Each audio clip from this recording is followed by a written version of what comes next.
Today's episode is sponsored by BetterHelp. One of the best things about BetterHelp is that treatment is discreet and convenient. I know that especially in a small town, it might be difficult to find treatment, or it may be intimidating because small town gossip spreads like wildfire. You shouldn't feel judged for not seeking help with your mental health. But if that's what's been holding you back, fear not. BetterHelp is here to save the day. BetterHelp is customized online therapy that offers video, phone, and even live chat sessions with your therapist, so you don't have to see anyone on camera if you don't want to. It's much more affordable than in-person therapy, and you can start communicating with your therapist in under 48 hours. And thanks to the great people at BetterHelp, I have a special offer for Obscure History listeners. You can get 10% off your first month of professional therapy at betterhelp.com/obscure. That's betterhelp.com/obscure. Thanks again to BetterHelp for sponsoring this episode.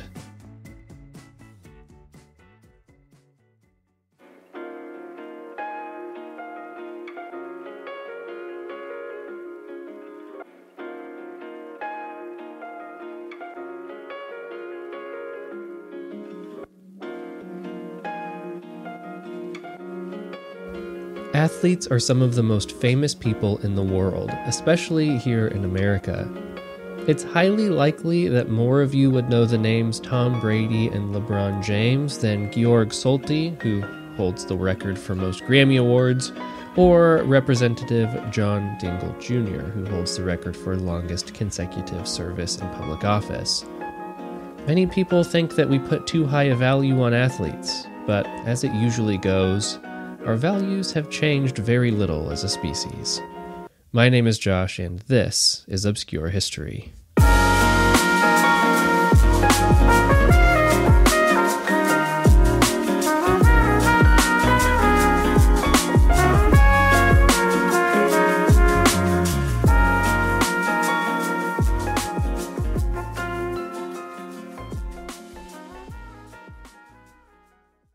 Who do you think the greatest athlete of all time is? Your answer depends greatly upon your age, interests, and location. A 65-year-old baseball fan from Brooklyn might think that Babe Ruth or Mickey Mantle are the greatest athletes of all time, while a 17-year-old from Argentina may think that it's Lionel Messi. It's too subjective a question to really be given much serious thought, but people do try. I'm sure that you've seen people debate whether Michael Phelps' 28 medals or Tom Brady's 7 Super Bowl rings are more impressive. If you've paid especially close attention to those debates, you may have seen names like Bill Russell, Jack Nicklaus, or even Yogi Berra pop up. Even though it's obviously impossible to decide whether Kelly Slater's 11 surfing championships are as important and impressive as Otto Graham's 10 football championships, the point is, people try. This obsession with professional athletes can seem silly to many, and to be fair, it kind of is. But just like with most things in human history, we have had this silly fascination for basically forever. One of the most notable athletes of all time was a very interesting man from ancient Greece, who was certainly a celebrity in his time. Legend has it that Milo of Croton purchased a baby bull one day. He carried the bull on his shoulders every day, even as it aged and grew. Every day he got a little bit stronger and the bull got a little bit heavier. To fuel his peculiar exercise routine, he would engorge himself with 20 pounds of meat, 20 pounds of bread, and 2 gallons of wine every day. Eventually, he was a full-grown beast, carrying around a slightly larger full-grown beast, much to the shock and dismay of the onlookers who once mocked his unorthodox methods. He was known for more than just being a man who carried bulls, though. In addition to being extremely strong, he was quick, agile, and competitive. He was also a bit of a show-off. He would frequently show off his strength and unique feats. He would grip pomegranates in his hand and ask passers-by to remove the fruit from him, if they could. They never could, and he never bruised the fruits. He would stand on an oiled shield and challenge people to push him off, and while they failed, he laughed in their faces. He would hold his fingers straight out and offer a reward to those who could bend them, but he never had to relinquish a prize. He even wowed crowds by tying a ribbon around his head before snapping it with the sheer strength of his forehead veins. Indeed, Milo's strength seemed almost supernatural. Not surprisingly, he parlayed this supernormal ability to a career in athletics. He began wrestling and was immediately successful. On his first appearance at the Olympic Games, Milo carried his bull to the arena, pulled out a knife, killed it, and drank its blood in front of his opponent before thrashing the competition and taking home his first Olympic championship. This first victory would propel him toward a nearly unbelievable run of success.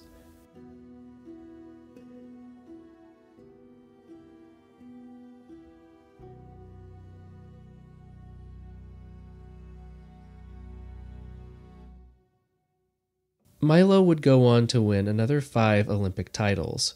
He also won 7 crowns at the Pythian Games at Delphi, 10 championships at the Isthmian Games, and 9 at the Nemean Games. Milo was a 5-time Periodnikes, which was a sort of Grand Slam title bestowed upon the winner of all 4 festivals in the same cycle. His career as an athlete ended in either a defeat to a much younger wrestler also from Croton, or in a tie. The history is a bit muddy. However, at the end of his illustrious career, Milo was said to have carried his own marble statue to Olympia, a final testament to his surreal strength and athletic prowess. Word of Milo's strength and legacy as a competitor spread quickly, and not always for good. Though the ancient Grecians valued physical fitness, many, especially moralist philosophers, were at odds with Milo's supposed bronze-over-brain lifestyle. According to Diodorus Siculus, it is no great thing to possess strength, whatever kind it is, but to use it as one should, for what advantage to Milo of Croton was his enormous strength of body? Galen the physician exclaimed, "What surpassing witnesses, not to realize even this much, that a short while before, when the bull was alive, the animal's mind held up its own body, with much less exertion than Milo put forth. Furthermore, the bull could even run as it held itself upright, yet the bull's mind was not worth anything, just about like Milo's." Even Cicero condemned Milo's obsession with his physique. What cry can be more contemptible than that of Milo of Croton? When he had grown old, he saw some athlete training on the track, looked at his own arms, wept, and said, "And these indeed are now dead. Not so, you idiot, it is you who are dead, for your nobility came not from yourself, but from the trunk of your arms." Not surprisingly, the polarized reaction to Milo is not unlike the polarized reaction to famous athletes today. Many people loved him. Some people hated him, but everybody knew about him. But this isn't where Milo's story ends. In fact, his athletic legacy is just one of the very interesting parts of his life. But before we get to the rest of his amazing feats, we need to pay the bills. If you want to listen to future episodes ad-free, hit that subscribe button on Apple Podcasts, and you'll get access to ad-free episodes with bonus content. At the end of this episode, subscribers will get to hear about a few other ancient athletes, including a naked marathon runner and a pacifist boxer. For the rest of us, hang tight for about 90 seconds, and I will be right back with the thrilling and strangely contemplative conclusion to Milo's life.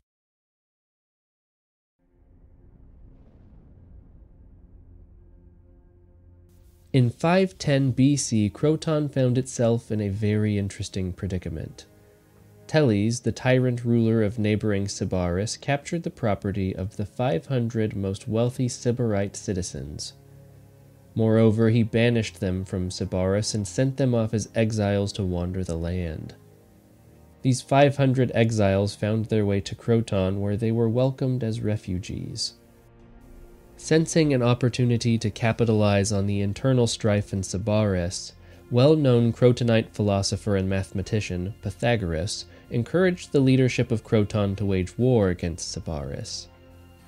And with that, war was waged.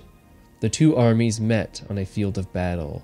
Blood was shed, men were killed, and on the front lines leading the Crotonite army into battle was Milo, naked save for a lion's fur and his 7 Olympic crowns. He wielded a giant club to emulate the demigod Heracles. As the story goes, he smashed his opponents with his supernatural strength. He flung them into the air like a giant playing with paper dolls. In these hours of intense combat, the fields of ancient Greece were saturated with the blood and viscera of Sybarite soldiers. The Crotonite army pushed them back into their homeland, deposed Telles, and nearly erased their country from the history books. His astonishing feats in battle earned him nearly as much recognition as his incredible accomplishments in the wrestling arena. At this point, he was not only known as a world-famous wrestler, but as a war hero.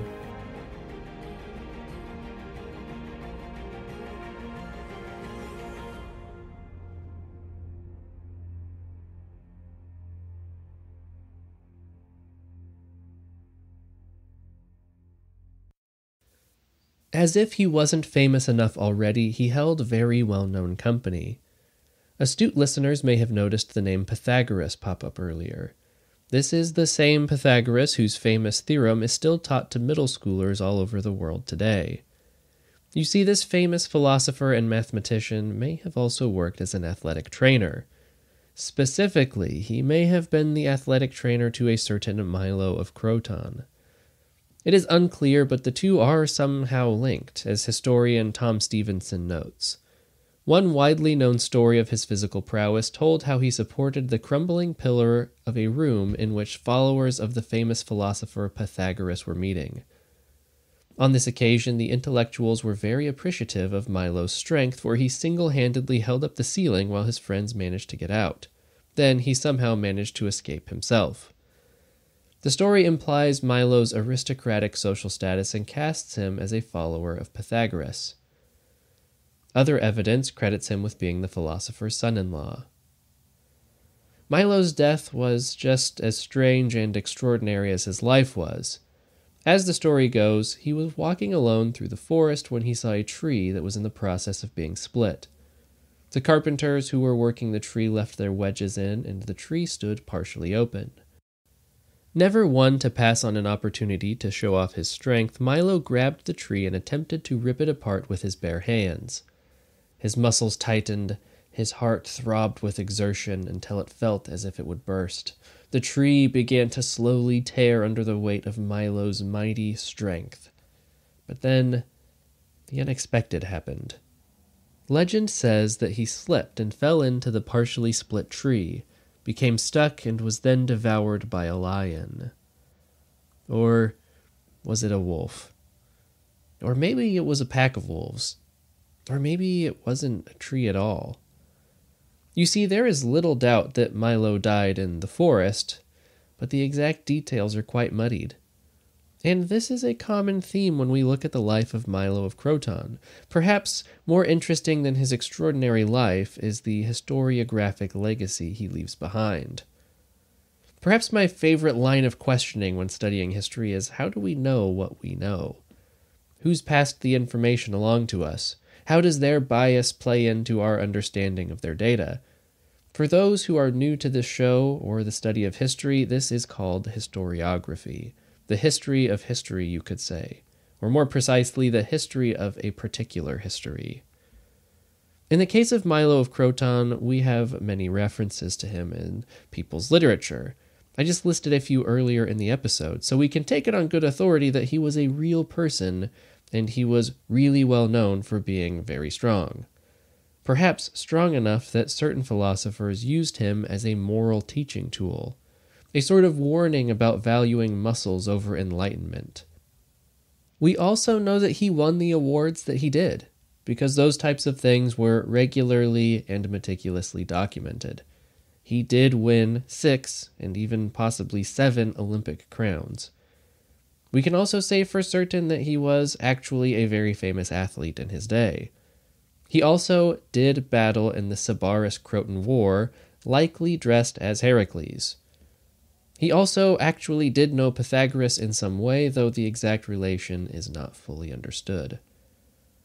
Here's where things get a little rocky, according to historian Tom Stevenson. He would stand with his right elbow tucked into his side, forearm extended forward from the elbow, his fingers spread and his thumb pointing upwards, challenging onlookers to bend his fingers.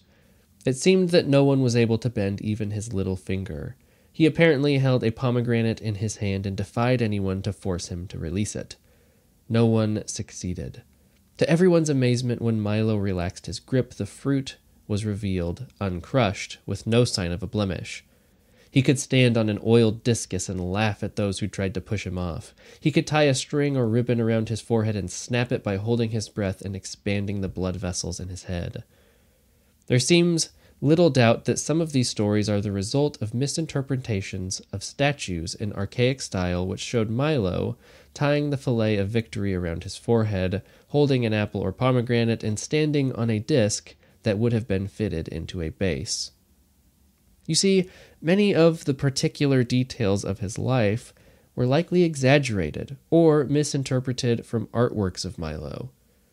It would be like if I went to the Lincoln Memorial and then wrote a biography of Abe Lincoln focusing on how often he sat in his prodigious posture.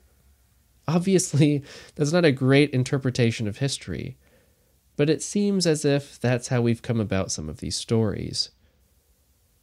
Furthermore, his life is colored by popular ancient Grecian literary tropes. Stevenson continues, "Ultimately, our sources indicate that Milo's pride and his great strength brought about his downfall. The veracity of the evidence is difficult to assess. For some, it is surely informed by a theme running through Greek literature from the time of Homer about the fate that awaits men who rely solely or too much on their physical strength." Now, there is one other notable complicating factor in our understanding of Milo of Croton. He may have intentionally modeled himself after Heracles in a sort of fanboy cosplay situation. Sure, he was strong, and of course he was a gifted athlete, but it seems as if he modeled himself after the god in every way he possibly could. Now, perhaps this is inconsequential, but I don't think so. You see, if Milo was known for emulating Heracles, then the literature that came after him may have compared his real-life actions to those of the deity. This is most notable in the common telling of his demise, as historian Gregory Nagy notes. In stories about Milo, his attempt to model himself on the hero Heracles can be seen as the cause of his own undoing. Here I circle back to the sculptural ensemble that I highlighted in Section 2, where we see a visual retelling of an ancient story reported by Strabo.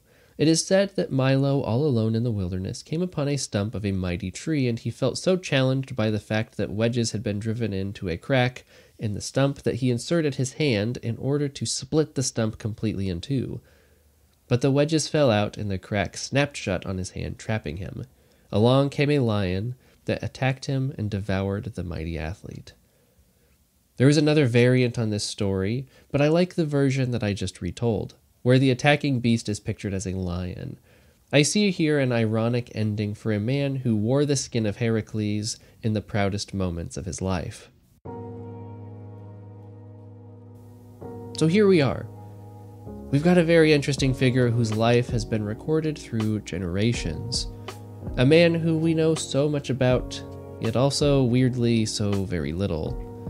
We have dozens of very compelling anecdotes about Milo of Croton, yet it seems that some of the best have been poisoned by misinterpretations, creative liberty, idolization, and white lies.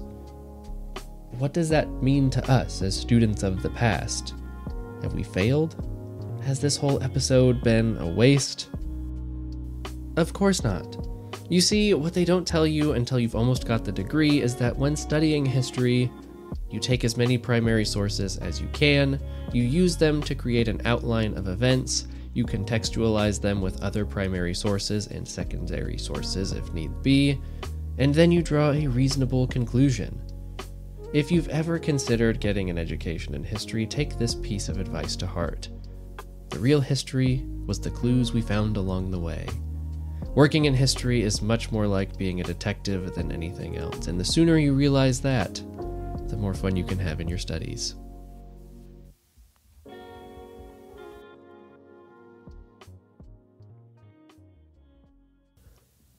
Thank you so much for listening. I sincerely appreciate it. I am also sincerely very sorry that I did not get an episode out last week. It has been very stressful. That is, I think, the first week I have missed since going back to a weekly schedule where I didn't at least do a feed drop or put something out. It was just some scheduling conflicts that, unforeseen things pop up occasionally, and I just did not quite have time last week to get one out. Very sorry. Probably won't happen again. At least I'm judging by my current track record. We've got like another year before it happens again. So maybe then I'll have something in the reserves just in case, so I can at least put something out. I just want to give a shout out to Greg at Indie Drop-In and Ariel at Earbuds Podcast Collective. They are both the best. Also, I can't say too much now, but in the coming weeks, I may be working out something very, very interesting for you guys. Check out BetterHelp at betterhelp.com/obscure or click the link there in the show notes. It is a very wonderful service and has helped many, many, many people all throughout the United States. So if you're interested in that, give it a try. It's never too late to start taking care of yourself. Currently, premium subscribers are listening to me break down a few other very interesting and important ancient athletes. If you would like to join them, get rid of the ads, get the bonus content, all you have to do is push that subscribe button on Apple Podcasts, and it is yours. Thank you for listening. I appreciate all of you. And until next week, take care of yourself.